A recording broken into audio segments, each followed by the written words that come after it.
a lesson. I won't ever think I'm better than the next.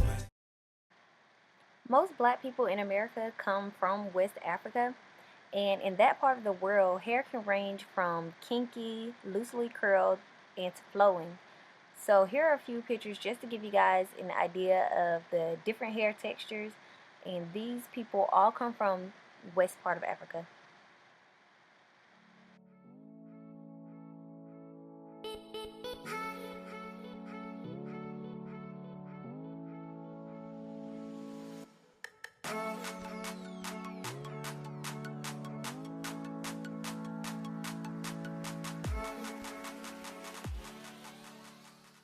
In the 1400s and the 1500s, there were all kinds of beautiful hairstyles. They had the right kind of oils and combs to do those type of hairstyles. Some of the hairstyles took up to hours and some took days. In the 1500s, the slave ships from Europe began to come over to Africa, and they would catch a black person and they would cut off their hair. The first thing that they would do. It was just the beginning of the process to wipe out our culture and our identity, to break your spirit and to make things easier for them to control. Slaves began to arrive in America in the 1600s. In America, the slaves were usually worked to death, so there was no time for little things like their beautiful hairstyles that they had been used to doing.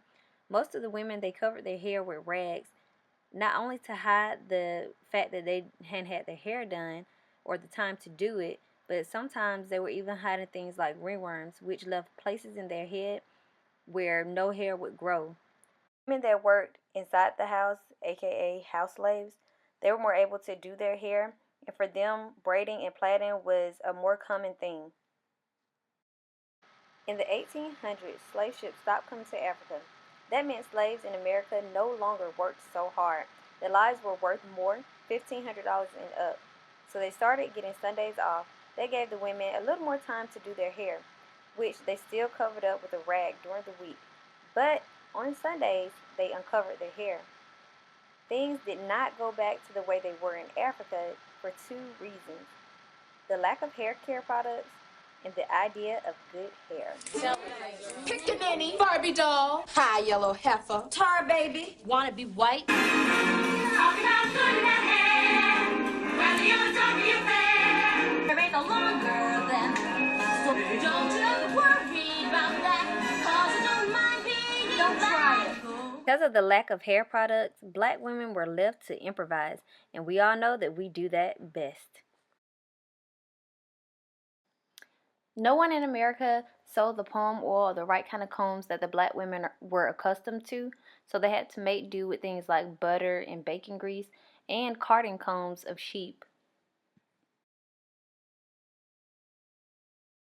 The idea of good hair living in a country of white races made black women see kinky hair as bad hair and straight flowing hair as good hair. So they tried to straighten their hair, and even if it meant using dangerous chemicals like lye, which was mixed with potatoes. Sodium hydroxide will burn through your skin. So that can's got a good purr. The idea of good hair was further strengthened by how house slaves and free blacks often looked. Half white or nearly white, which meant they often had good hair. But despite appearances, their good fortune had nothing to do with their looks. It was because they had white relations to help them.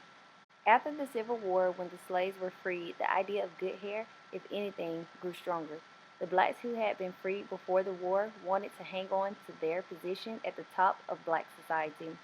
So they used as their excuse their light skin and good hair. What's the definition of good hair? Something that looks relaxed and nice. There is no such thing as good hair. There's only well-managed hair.